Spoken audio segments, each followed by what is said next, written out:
हिमांशु मेरे सहयोगी जुड़ गए हैं तमाम जानकारी के साथ। हिमांशु, अब राहुल गांधी को सूचित कर दिया गया है कि शिकायत ले ली गई है, क्राइम ब्रांच जांच कर रही है, तो अब मामला अटका रह सकता है या राहुल गांधी वहां से हट सकते हैं?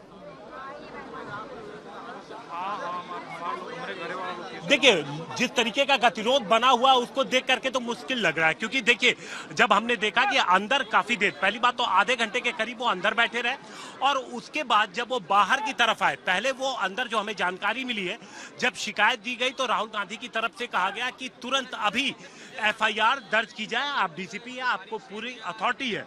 लेकिन उनसे कहा गया कि इस पूरे मामले की जांच 20 जुलाई को जो भी एफआईआर थी, जो कुछ भी था, उन सब की जांच जो है वो क्राइम ब्रांच को ट्रांसफर है। क्राइम ब्रांच सभी मामलों की एक साथ जांच कर रही है। ऐसे में यहाँ पर हमने आपकी शिकायत ले ली है, कंसर्न एजेंसीज को ये जो शिकायत है फॉरवर्ड कर दी जाएगी और उसके बाद कानूनन जो कानूनी कार्रवाई होती है, जो लीगल कार्रवाई जो बनती है इस शिकायत पर, वो कार्रवाई की जाएगी। लेकिन राहुल गांधी जो जानकारी लौटूंगी आपके पास, अरविंद ओझा मेरे सहयोगी जुड़ गए हैं तमाम जानकारी के साथ।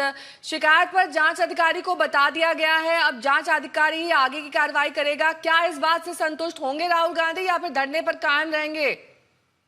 अब ये देखिए, ये तो राहुल गांधी ही बता सकते हैं, लेकिन इतना बिल्कुल समझ में आ रहा है कि जिस तरह से जंतर मंतर में जो प्रोटेस्ट हुआ था, उसके बाद राहुल गांधी पहले प्रधानमंत्री आवास के बाहर धरने पर बैठ गए थे। उसके बाद जो पैलेट गन के शिकार लोग हैं, चाहे प्रोटेस्ट में शामिल लोगों को लेकर लगातार प्रेस कॉन्फ्रेंस करते रहते हैं, आप लगातार अपनी बातों को लेकर मुखर रहते हैं। संसद भवन के अंदर भी आपने देखा ही होगा, अब वो सड़क पर सिलसिला शुरू हो गया है।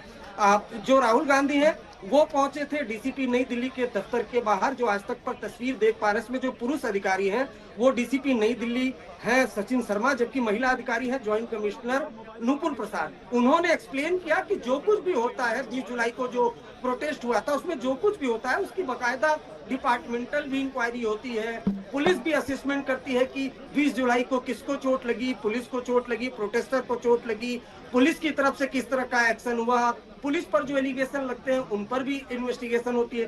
तो ये सारी जांच चल रही है। उसके अलावा 20 जुलाई को मल्टीपल एफआईआर दर्ज हुई थी, जिसकी जांच भी क्राइम ब्रांच की टीम कर रही है।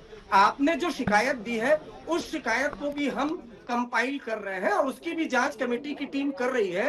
सुप्रीम कोर्ट के पास मामला है तो सब कुछ जांच में सामने आएगा। लेकिन राहुल गांधी मीटिंग के बाद तुरंत धरने पर बैठ गए और फिलहाल धरना उनका जारी है। जी, अब इस बीच टेक्निकल मोडालिटीज क्या है, कहां पर पेच फंसता है? अगर आपको ये कहा जाता है कि शिकायत आपकी पहुंच चुकी है जांच अधिकारी की, तो आगे मतलब बात बढ़ रही है, एक प्रोसीजरल फॉर्मेलिटी है जिसके बारे में राहुल गांधी को सूचित किया जा रहा है, डीसीपी से भी मुलाकात हो गई, आश्वासन भी हो गया, तो बात क्या सिर्फ अब एफआईआर पर टिक गई है? बिल्कुल, राहुल गांधी तो कम से कम राहुल गांधी की तरफ से नेहा बात एफआईआर पर ही टिक गई है। अगर प्रोसीजर की आप बात करें तो 20 जुलाई को एक घटना हुई, घटना में मल्टीपल एफआईआर दर्ज हुई, उस एफआईआर पर ही इन्वेस्टिगेशन आगे बढ़ती है। अगर कोई अपनी तरफ से कोई और दोबारा शिकायत देता है तो उसको भी एफआईआर उस पर भी, लेकिन जो एफआईआर दर्ज हुई थी आपको मालूम होगा इस पर भी जमकर सियासत हुई, चाहे सीजेपी की तरफ से, बाकी पॉलिटिकल पार्टियों की तरफ से। मामला सुप्रीम कोर्ट तक पहुंचा, सरकारों तक भी पहुंचा, दिल्ली सरकार तक ने कह दिया कि जो पीसफुल प्रोटेस्टर थे उन पे जो एफआईआर है वो वापस ली जाएगी।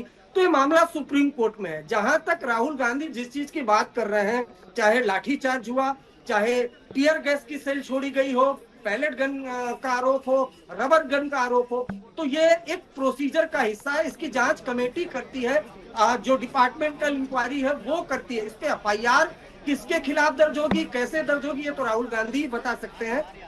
मुझे जहां तक जानकारी है, जो वो आरोप या वो शिकायत दे रहे हैं वो कंपाइल होगी, उसकी इंक्वायरी होगी, उसके बाद ही उस मामले में एफआईआर दर्ज होगी नहीं होगी ये कहा जा सकता है। अचानक से दिल्ली पुलिस इस मामले में एफआईआर दर्ज कर दे, मुझे कम से कम ऐसा अभी फिलहाल होता हुआ दिखाई नहीं दे रहा है। और राहुल गांधी इसी बात पर अड़े हुए और इसी वजह से वो धरने पर बैठ गए। दिल्ली पुलिस ने सारा प्रोसीजर समझा दिया है कि 20 तारीख को क्या हुआ, कितनी एफआईआर दर्ज हुई, एफआईआर क्राइम ब्रांच के पास कहाँ ट्रांसफर हुई? दरअसल कांग्रेस अब ये कह रही है अरविंद कि एफआईआर नहीं तो न्याय नहीं तो हम धरना देंगे। ऐसे में दिल्ली पुलिस की क्या तैयारी रहेगी? एक बड़े धरना प्रदर्शन में ना तब्दील हो जाए, शाम होते होते वहां पर हजारों की संख्या में कांग्रेस कार्यकर्ता पहुंच जाएं, उनके तमाम नेता पहुंच जाएं, कैसे रोका जाएगा उनको? समझाने बुझाने की कोशिश की जाएगी। देखिए, प्रधानमंत्री आवास के बाहर भी तो ये बैठे थे राहुल गांधी, लंबे वक्त तक समझाया गया। चूंकि एक बड़ा पद भी है राहुल गांधी के पास, लोकसभा में विपक्ष के नेता हैं, जाहिर सी बात है उनको समझाया गया। और प्रोटेस्ट का अधिकार सबको होता है। उसके बाद उनको समझाया जाएगा कि नई दिल्ली इलाका, यहाँ पर बीएनएस की धारा 163 लगी हुई है, अगर आपको प्रोटेस्ट करना है आप जंतर मंतर पर जा सकते हैं। तो समझाने बुझाने की कोशिश दिल्ली पुलिस की टीम ने पहले भी की थी, अभी भी कर रही है। राहुल गांधी अपनी तरफ से वहां धरने पर बैठे हुए हैं। कांग्रेस पार्टी, आपको मालूम है, सुबह शुरू से ही इस मामले में एग्रेसिव है। बात तो अंदर भी हुई थी, जो डीसीपी नई दिल्ली के दफ्तर है वहां पर भी ज्वाइंट कमिश्नर नुपुर प्रसाद, उन्होंने समझा दिया, डीसीपी नई दिल्ली ने भी समझा दिया। उसके बाद बातचीत के बाद वो आकर बाहर धरने पर बैठे हुए हैं।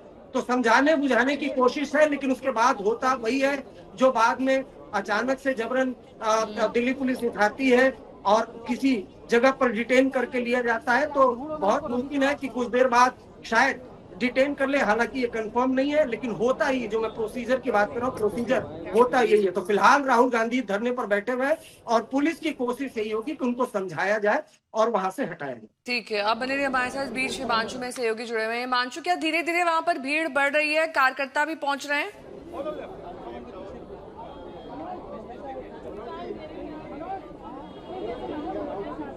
बंद करने का, क्योंकि कार्यकर्ता ना है, यहाँ पर भीड़ न पहुंचे। देखिए, ये जो पूरा प्रीमिसेस है नेहा, इस प्रीमिसेस में जो पार्लियामेंट स्ट्रीट थाना है वो भी यहीं पर है। तो थाने में कंप्लेनेंट भी आते हैं। ऐसे में गेट पूरी तरीके से बंद करना भी मुश्किल है पुलिस के लिए, क्योंकि कंप्लेनेंट आ सकते हैं, कोई विक्टिम आ सकता है। लेकिन यहाँ पर इसको काफी हद तक बंद किया गया है और जो एंट्री है वो इसको रिस्ट्रिक्ट किया गया है। इंस्पेक्टर लेवल का अधिकारी इस समय जो मेन गेट है वहां पर तैनात कर दिया गया है और राहुल गांधी ठीक गेट के सामने, आप देखिए, अपने जो विक्टिम है उनके साथ यहाँ पर बैठ गए हैं।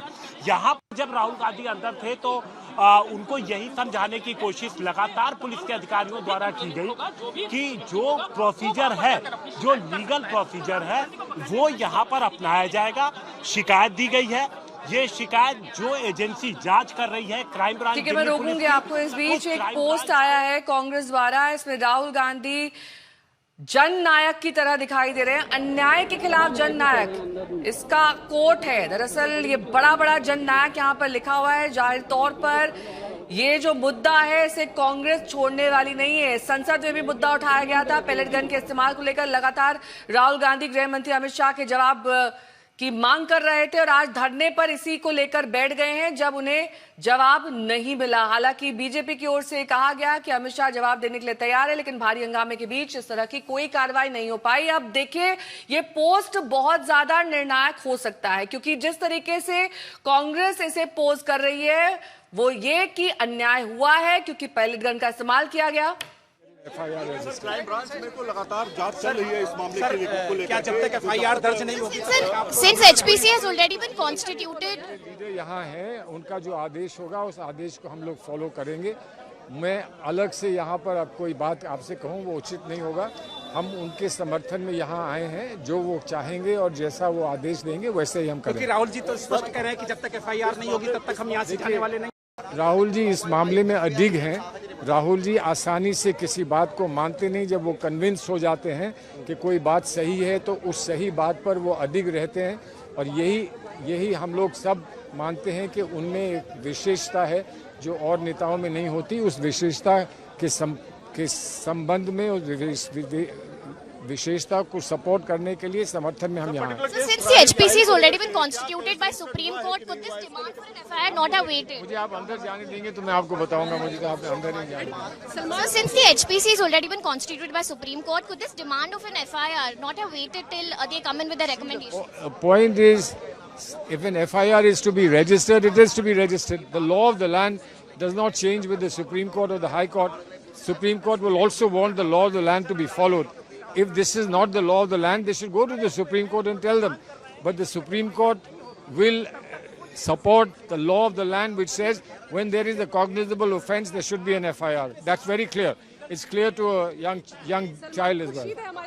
सलमान खुर्शीद साहब, Well, we were just speaking to Mr. Salman Khurshid, who has clearly stated that the demand.